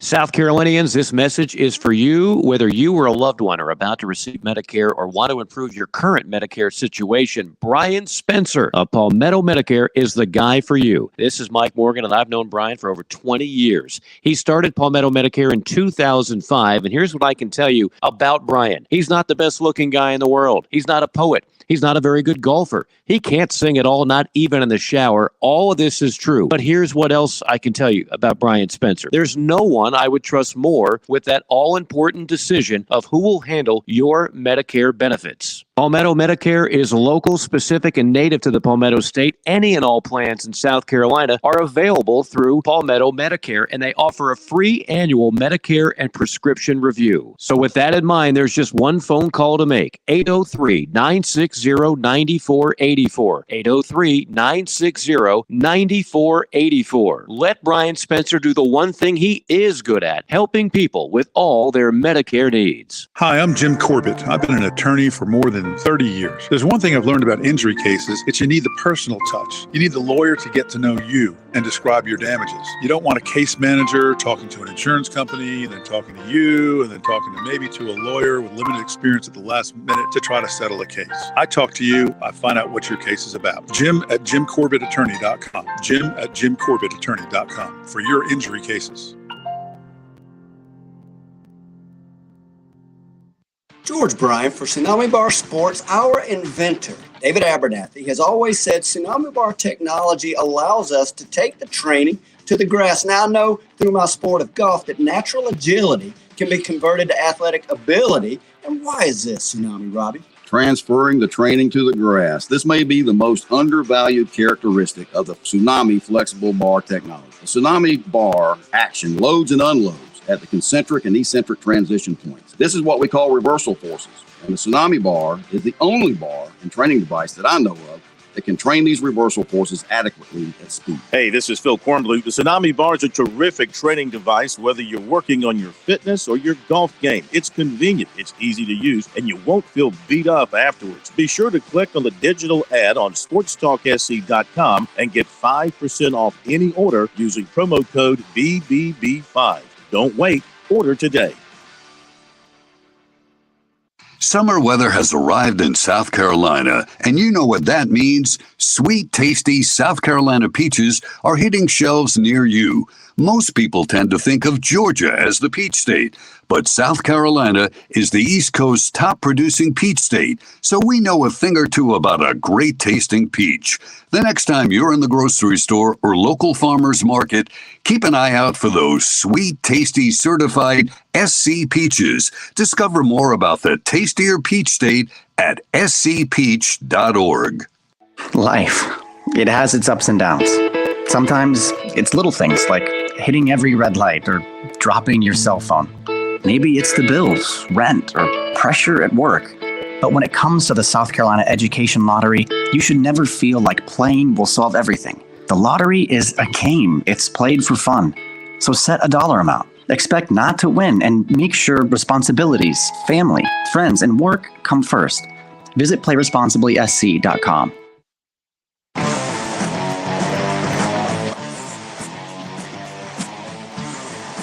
Okay, we're back. Had a chance to talk to the freshman receiver at South Carolina today, Nick Harbor. Here we go.